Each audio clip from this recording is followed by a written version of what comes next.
From homicide detective to Christian apologist, that is the story of my guest, Jay Warner Wallace. Many of you know him as the cold case apologist, author of books like Cold Case Christianity and God's Crime Scene. Jay Warner Wallace was a conscientious and vocal atheist through his undergraduate and graduate work in design and architecture.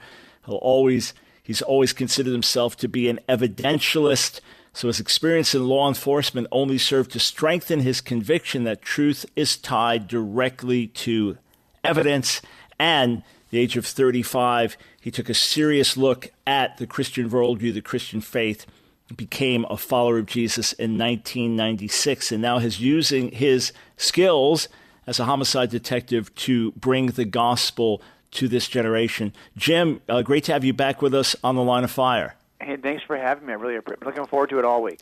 Oh, well, thank you, sir. Hey, one thing that you've done that's really fascinating is tried to take your way of doing apologetics and bring it down to the level that young people can grasp it as well. How have you gone about doing that, and what kind of results are you seeing?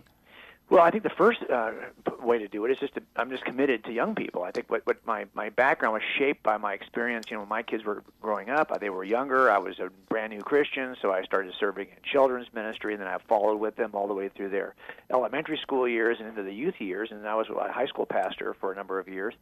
And so as I just fell in love with this generation that really is the one that I think is under the most challenge right now. If you look at the statistics, you know, regardless of how we interpret them, young people do not fare as well as older people. And when they hold certain views, theological views, they're far more likely to be heretical than older Christians.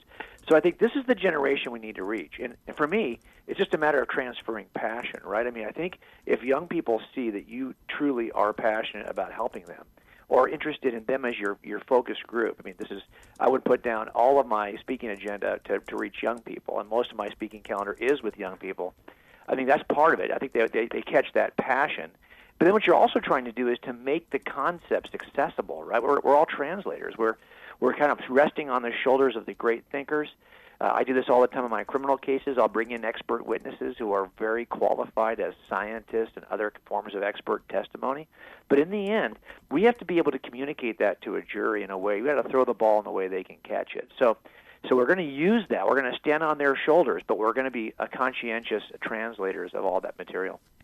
And what effect do you see? You're doing conferences with Frank Turek and others. You're speaking to college age and probably even younger kids.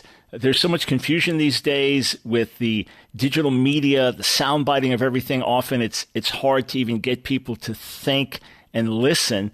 Are you able, with your background, to engage them, and are you seeing fruit?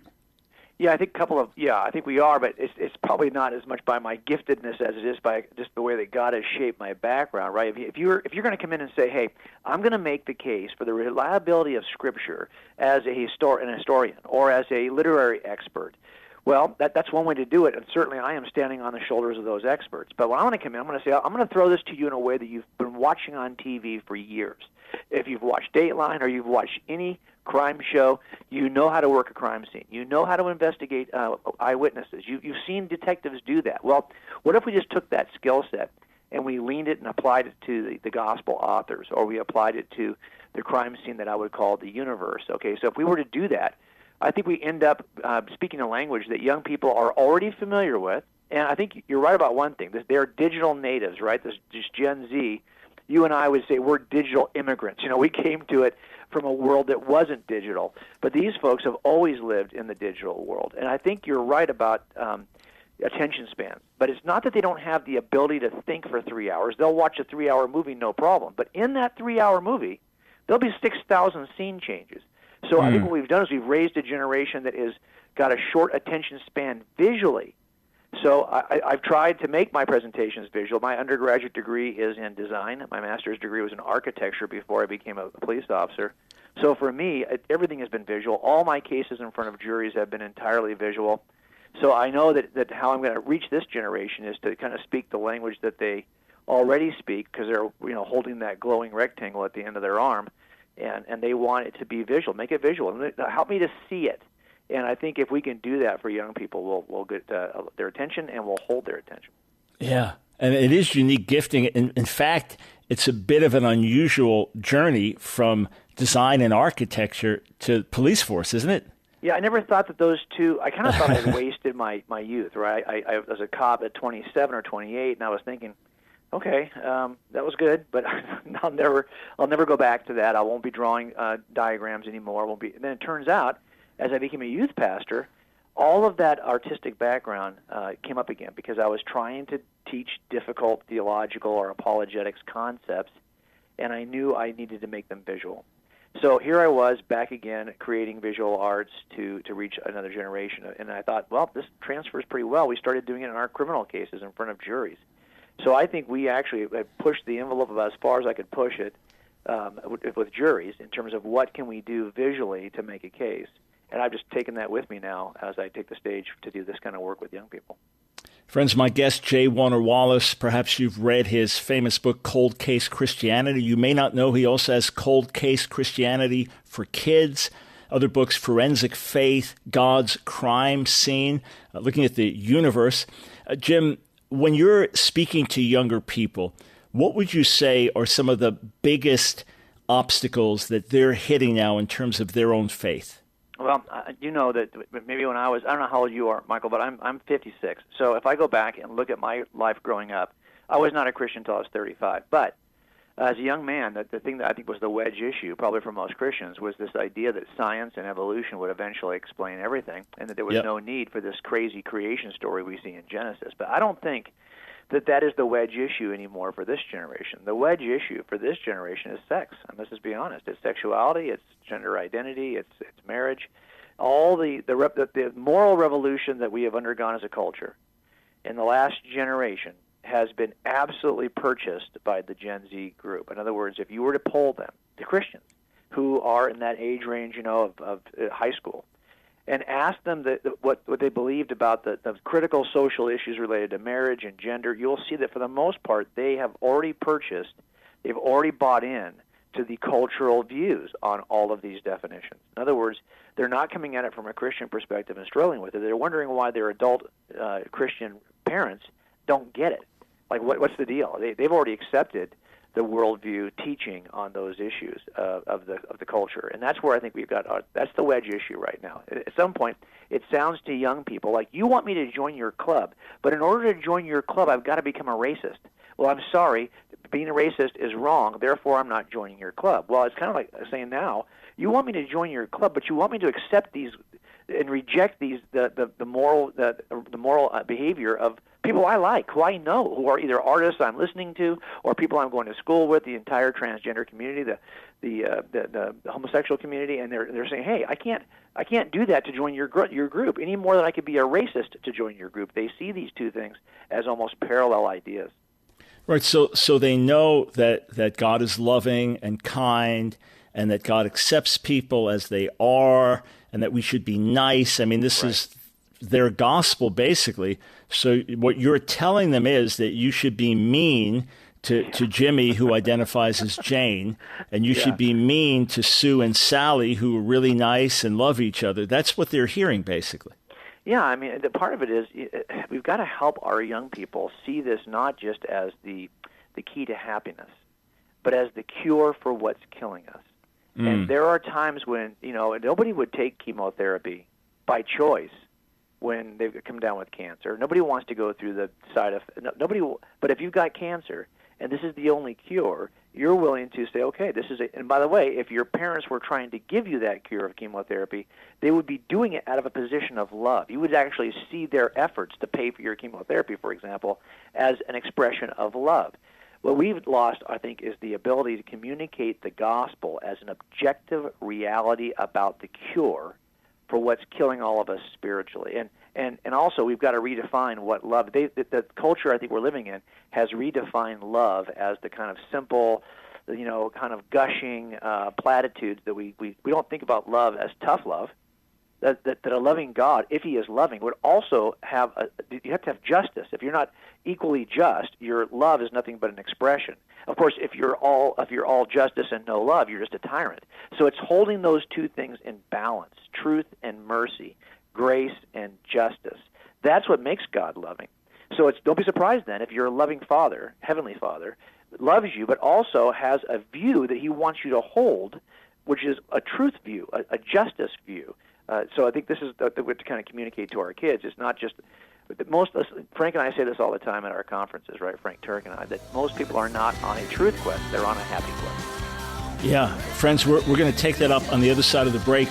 I want to find out what Jay Warner Wallace will be talking about at the SES Apologetics Conference in October. I'll be speaking there as well. The lineup looks terrific. We'll be right back. Welcome back to The Line of Fire. I'm speaking with Jay Warner Wallace, author of Cold Case Christianity and other important apologetics books.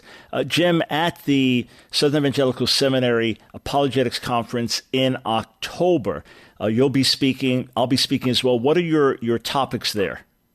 Well, it's a great conference. As you know, it's probably the biggest conference in the country on October 12th and 13th, or 13th and 14th, actually, the Friday and the Saturday. We have a pre-conference also on the 12th. But anyway, the point is, it's at Calvary Church in Charlotte, North Carolina, and I'll be speaking about, usually I'll do a talk at least on the resurrection or on the case for the reliability of Scripture, but this year I'm going to close the conference with really just a call for encouragement. There are 4 attributes of first responders that help us to be in the world but not of the world.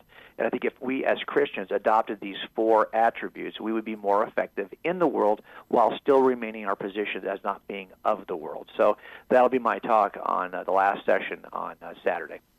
Yeah, excellent. I was just looking at some of the schedule there, and I see that there's going to be a debate between Professor Richard Howe and Dan Barker, who leads an atheist association. Dan Barker, a former minister, now an outspoken atheist. They're going to be doing a debate. So this is one of those conferences where you can bring people that don't agree with you, bring people that don't believe, and they'll be challenged, they'll be exposed, and it's one to get believers thinking.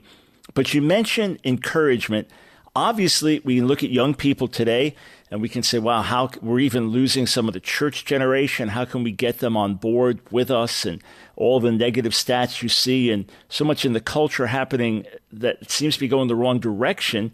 Yet I live with a constant sense of faith and hope and encouragement because I know the truth will triumph. What fuels the fire of encouragement in your life? Well, I mean, I'm like you. I think I'm trying to read the tea leaves a little bit here and understand what the culture is doing. And what I see is there's a group that are shrinking, but the core of those people who have always identified themselves as Christian and actually understand what it is Christ taught and what it is that Christianity proposes, I honestly don't think that group is shrinking. I think there's just a reach and opportunity for us to reach people who in the past perhaps thought that Christianity was attractive, and maybe it was convenient, it was culturally acceptable, so they kind of consider themselves to be part of the club. But now they're really starting to wonder, is this really worth my time, considering it's no longer in that position of favor?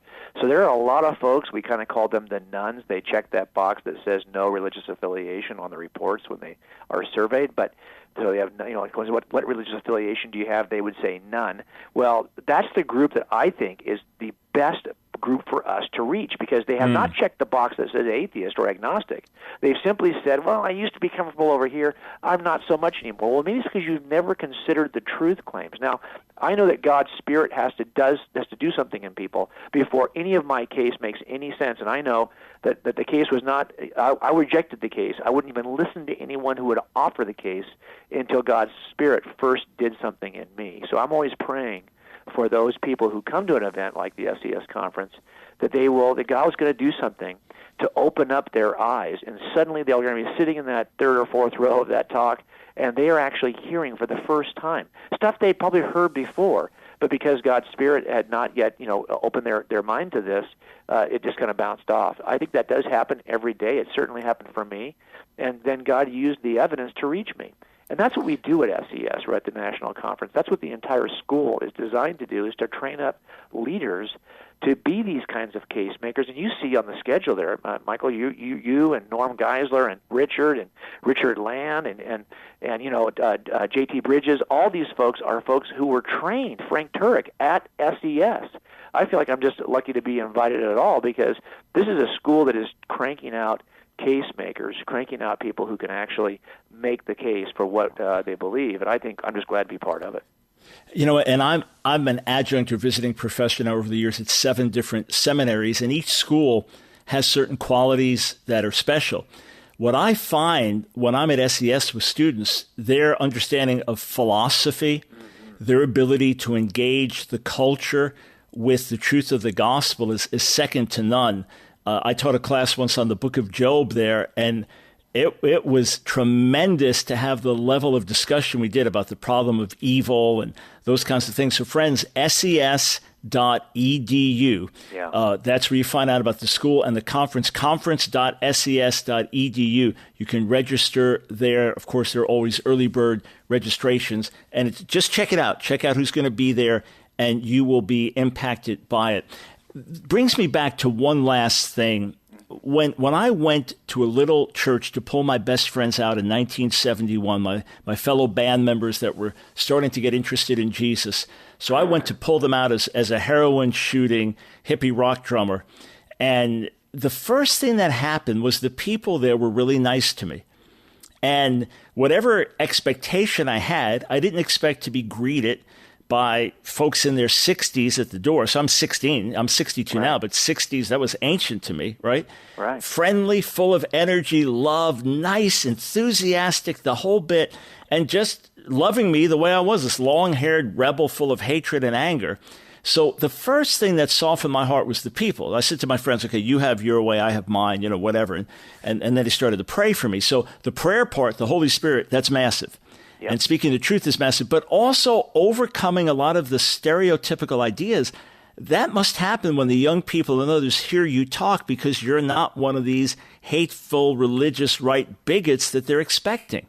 Well, I can tell you, this is the hardest thing sometimes, I think, for those of us who would call ourselves apologists or case. We get so hung up on the head issues that we forget that what's most attractive, what changed the entire Roman Empire in the first 200 years, was the behavior and obviously loving nature of Christian disciples.